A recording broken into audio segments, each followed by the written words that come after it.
₹5 ಎಂದು ಹೇಳಿದರೂ ಚೈತನ್ಯವೆಲ್ಲ ಉಡುಗಿ ಹೋಗಿತ್ತು. ಮೈನಿಂದ ಕಸುವೆಲ್ಲ ಸೋರಿ ಹೋಗಿ ಟೊಳ್ಳಾಗಿತ್ತು. ಅವಳ ಸುಸ್ತು ನೋಡಿ ಅವನು ಹೊಸ್ದಾಗಿ ದಂಧೆಗೆ ಬಂದಿರಬೇಕು, ಹೆದ್ರಿದಾಳೆ ಅಂದುಕೊಂಡು ಅವಳ ಬಟ್ಟೆ ಅನನುಭವ ಅಳೆಯುತ್ತಾ ರೇಟು ಕುದುರಿಸಿದ. 2 ಎಂದ. ಗೊಂದಲದಲ್ಲಿ ತಲೆ ಆಡಿಸಿದಳು ಗಿರಿಜಾ. ಬಾ, ಅವಸರ ಎನ್ನುವಂತೆ ನಟಿಸಿದ.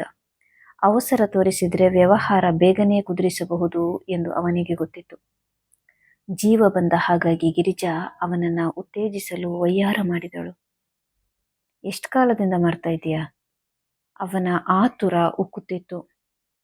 ಅವನ್ಯಾಕೆ ಅದನ್ನು ಕೇಳುತ್ತಿದ್ದಾನೆ ಎಂದು ಗೊತ್ತಿದ್ದ ಅವಳು 2 ತಿಂಗಳು ಎಂದು ಸುಳ್ಳು ಹೇಳಿದಳು.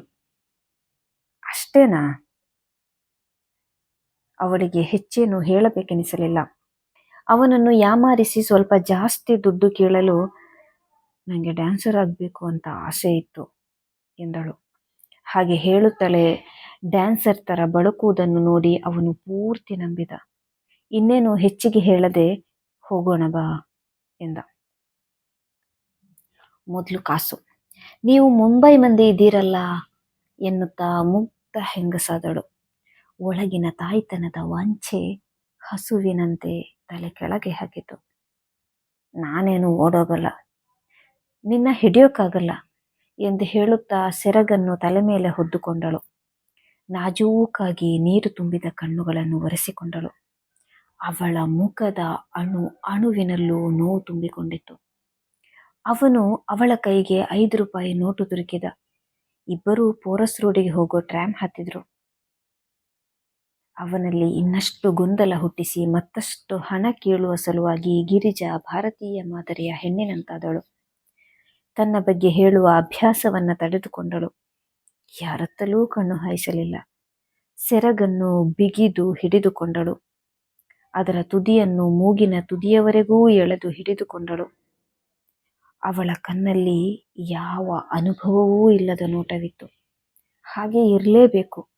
ಅವನಿಗೆಂಥ ಅಪ್ಪಟ ಭಾರತೀಯ ಹೆಣ್ಣು ಬೇಕಿತ್ತು ಎಂಬುದು ಅವಳಿಗೆ ಗೊತ್ತಿತ್ತು. ತನ್ನ ಮಗುವನ್ನು ಅಪ್ಪಿ ನೇವರಿಸುವ ಆಸೆ ಸಾಯದೆ ಮರೆಯಾಗದೆ ಕತ್ತಿಯಂತೆ ಝಳಪಿಸುತ್ತಲೇ ಇತ್ತು. ಅವನು ಅವಳನ್ನು ದೋಚುವ ಬಗ್ಗೆ ಯೋಚಿಸುತ್ತಿದ್ದ. ದಂಧೆಗೆ ಹೊಸದಾಗಿ ಬಂದ ಹೆಂಗಸರು ಎಚ್ಚರದಾಗಿರಲ್ಲ. ಸುಸ್ತಾಗದಂಗೆ ಜಾಸ್ತಿ ಗಿರಾಕಿಗಳನ್ನ ತನ್ಸೋದು ಇವಳಿಗೆ ಗೊತ್ತಿಲ್ಲ. ಸರಳವಾಗವಳೆ, ಹಿತವಾಗವಳೆ, ಇವಳನ್ನು ದೋಚೋದು ಸುಲಭ. ಇವಳತ್ರ ಇರೋದನ್ನ ಸಲೀಸಾಗಿ ಬಾಚ್ಕೋಬಹುದು ಎನ್ನುವ ಯೋಚನೆ ಅವನದು. ಮೂಲೆಯೊಂದರಲ್ಲಿ ಇಳಿದು ಕೋಣೆಯೊಂದಕ್ಕೆ ಹೋದರು. ಅವಳು ಹಾಸಿಗೆ ಮೇಲೆ ಉರುಳಿಕೊಂಡಳು. ಅವನು ಚಿಲಕ ಹಾಕಿದ. ಎದ್ದು ನಿಂತ್ಕೋ. ಆದ್ರೆ ಅವಳು ಹೆದರಿರೋ ಹೊಸಬ್ಳು ಅಂತ ತೋರಿಸೋಕೆ ಕೂತೇ ಇರಬೇಕೆಂದುಕೊಂಡಳು. ನಿಲ್ಲೋಕೆ ಶಕ್ತಿನೂ ಇರಲಿಲ್ಲ ಅನ್ನೋದು ನಿಜ. ಎದ್ದು ನಿಂತ್ಕೋ ಅವನು ಮತ್ತೆ ಹೇಳ್ದ. ಅವಳು ತಲೆ ಅಲ್ಲಾಡಿಸಿದಳು. ಅವನು ಮತ್ತೆ ಮತ್ತೆ ಕೇಳಿದ. ಅವಳು ನಿರಾಕರಿಸ್ತಾನೇ ಇದ್ಲು. ಈ ಮೊಂಡತನ, ನಿರಾಕರಣೆ ನಿಜವಾಗ್ಲೂ ಅವನಿಗೆ ಖುಷಿ ಕೊಡ್ತು.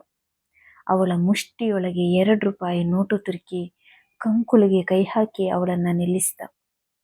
ಬಟ್ಟೆ ಒಂದೊಂದಾಗಿ ಬಿಚ್ಚೋಕೆ ಅವನು ಹೇಳಿದಾಗಲೂ ಅವಳು ನಿರಾಕರಿಸಿದ್ಲು. ಪ್ರತಿ ಸಲವೂ ಅವನು ₹2 ಕೊಡ್ತಾ ಹೋದ. ಒಂದು ತೆಗೆಯುತ್ತಿದ್ದ ಹಾಗೆ ಇನ್ನೊಂದು, ಇನ್ನೊಂದು ತೆಗೆಯುತ್ತಿದ್ದ ಹಾಗೆ ಇನ್ನೊಂದು. ಹೀಗೆ ಅವಳು ಸಂಪೂರ್ಣ ಬತ್ತಲಾಗೋ ಹೊತ್ತಿಗೆ ಅವಳ ಕೈ ತುಂಬ ₹2ಗಳ ನೋಟುಗಳಿದ್ವು. ಆಮೇಲೆ ಮನಸೋ ಇಚ್ಛೆ ಚಿತ್ರ ಹಿಂಸೆ ಕೊಟ್ಟು ಮಜಾ ತೆಗೆದುಕೊಂಡ. ಒಂದೊಂದು ಹೊಸ ಬೇಡಿಕೆಗೂ ₹2 ಕೊಡ್ತಾ ಹೋದ. ಇದು ಹಾಜಿ ಮಲಾನ್ ಬಾಬಾನ ಆಶೀರ್ವಾದ ಅಂದುಕೊಂಡಳು ಅವಳು. ಇಚ್ಛೆ ಪಟ್ಟೆ ದುಡ್ಡು ಕೊಡ್ತಾ ಹೋದ. ಅವಳು ಮೈಯನ್ನು ಕಲ್ಲು ಮಾಡಿಕೊಂಡು ಅವನು ಕೊಟ್ಟ ಭಯಾನಕ ಯಾತನೆಯನ್ನ ಸಹಿಸಿಕೊಂಡ್ಳು.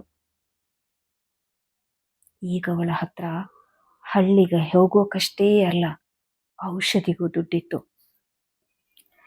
ಅವನ ಒಂದೊಂದು ಉಗ್ರ ಲಾಲಸೆಯನ್ನು ತಣಿಸೋಕೆ ಅವಳು ತನ್ನ ಮೈನ ಬಿಟ್ಟುಕೊಟ್ಟಳು. ಆದರೆ ಅವಳ ಶಕ್ತಿ ಹನಿಯೂ ಇಲ್ಲದಂತೆ ಬಸಿದು ಹೋಯಿತು. ಇನ್ನು ತಡೆಯಲು ಆಗದಂತಾಗಿ ಪ್ರಜ್ಞೆ ಮಸುಕಾಗುತ್ತಾ ಹೋಯಿತು. ಮುಷ್ಟಿ ಬೀಗ ತೆಗೆದಂತೆ ಬಿಚ್ಚಿಕೊಂಡಿತು. ನೋಟಿನ ಕಂತೆ ನೆಲಕ್ಕೆ ಬಿತ್ತು.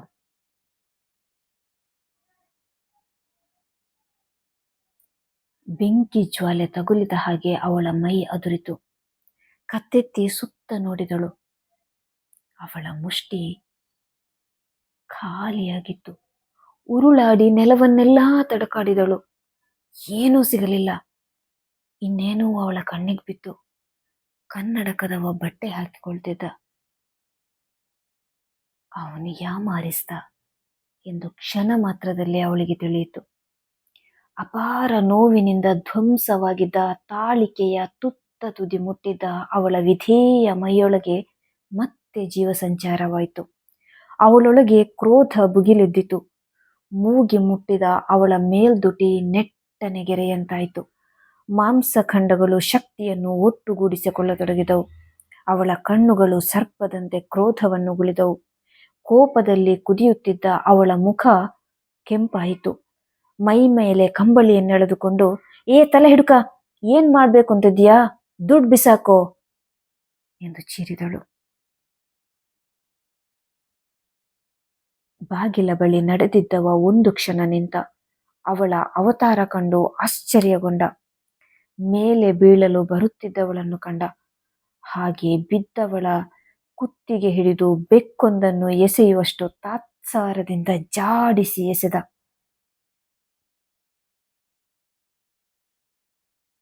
ಅವಳು ಕೆಳಗೆ ಬಿದ್ದಳು. ಮಮತೆಯಲ್ಲಿ ಹುಚ್ಚಾಗಿ ದುಃಖದುರಿಯಲ್ಲಿ ತನ್ನನ್ನೇ ಸುಟ್ಟುಕೊಂಡ ತಾಯಿ ಕೆಳಗೆ ಬಿದ್ದಳು.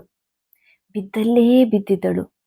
ಕಂಬಳಿಯನ್ನೇ ಸೀರೆಯಂತೆ ಹಿಡಿದುಕೊಂಡಿದ್ದ ಮುಷ್ಟಿ ಬೀಗದಂತೆ ಬಿಗಿದಿತ್ತು.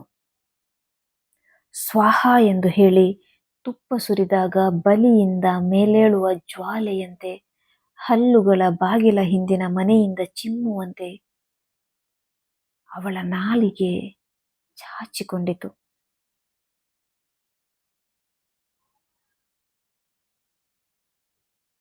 ಹೋಟೆಲಿನ ಮಾಲೀಕ ಅವಳಿಗೆ ಸುಳ್ಳು ಹೇಳಿದ್ದ. ಅವಳ ಮಗ ಸತ್ತು ಹೋಗಿದ್ದ. ಅವನು ಸತ್ತಿದ್ದ.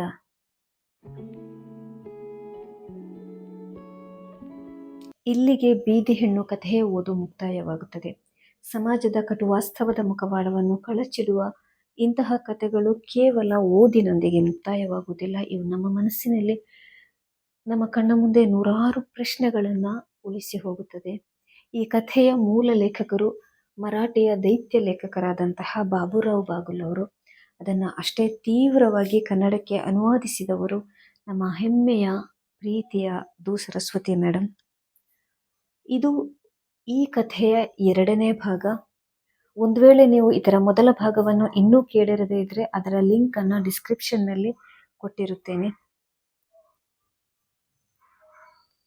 ಇಂತಹ ಮತ್ತಷ್ಟು ಸಶಕ್ತ ಸಾಹಿತ್ಯಿಕ ಕಥನಗಳೊಂದಿಗೆ ಮತ್ತೆ ಸಿಗುತ್ತೇನೆ. ಧನ್ಯವಾದಗಳು.